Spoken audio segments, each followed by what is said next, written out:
The Little Dipper. Maybe you've seen it, but did you know it's part of a constellation known as Ursa Minor, which is Latin for the Lesser Bear? This little bear is home to one of the most famous stars in the night sky, Polaris.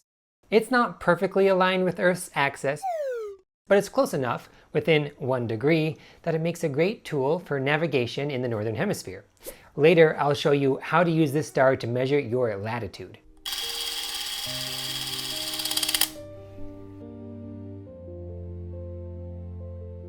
Ursa Minor has been thought of as a little bear since at least the 6th century BC. The Greeks associated it with various myths.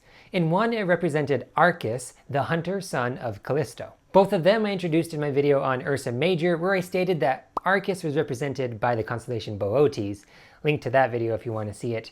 There is multiple versions of the myth, so there are multiple interpretations of which constellation is who. In another Greek myth, Ursa Minor represented Ida, one of the nurses who raised Zeus on the island of Crete. Before that, Ursa Minor may have been considered a group of sisters known as the Hesperides, which is Greek for daughters of the evening. It was said that they tended a garden with trees that grew golden apples. The Babylonian star catalogs record a constellation known as the Wagon of Heaven, and some scholars suggest that this may be associated with Ursa Minor, though others point out that it's probably Ursa Major, and quite frankly, I don't know. We're gonna move on. Ursa Minor is a circumpolar constellation, so it's visible all year long in the northern hemisphere by looking north. It's small and faint compared to the Big Dipper, so in light-polluted skies, you may only be able to pick out the brightest 3 stars, Polaris, Cocab, and Percad. Let's explore each. Polaris is Ursa Minor's brightest star, shining at a magnitude of about 2, but that does vary. And guess what? It is actually not 1 star, but 3. That's right, Polaris is what's called a ternary star system. The classic trick for finding Polaris is to use the pointer stars located on one end of the Big Dipper. That is, draw a straight line through the 2 stars at the end of the big cup. The first brightest star you come to is Polaris, and once you find it, you can measure your latitude. Use an outstretched hand at arm's distance to measure the distance from Polaris to the horizon.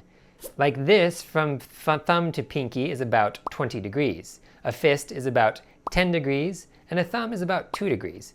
So if you can measure maybe 2 outstretched hands at arm lengths from the horizon to Polaris, then you are at about 20 plus 20, 40 degrees latitude.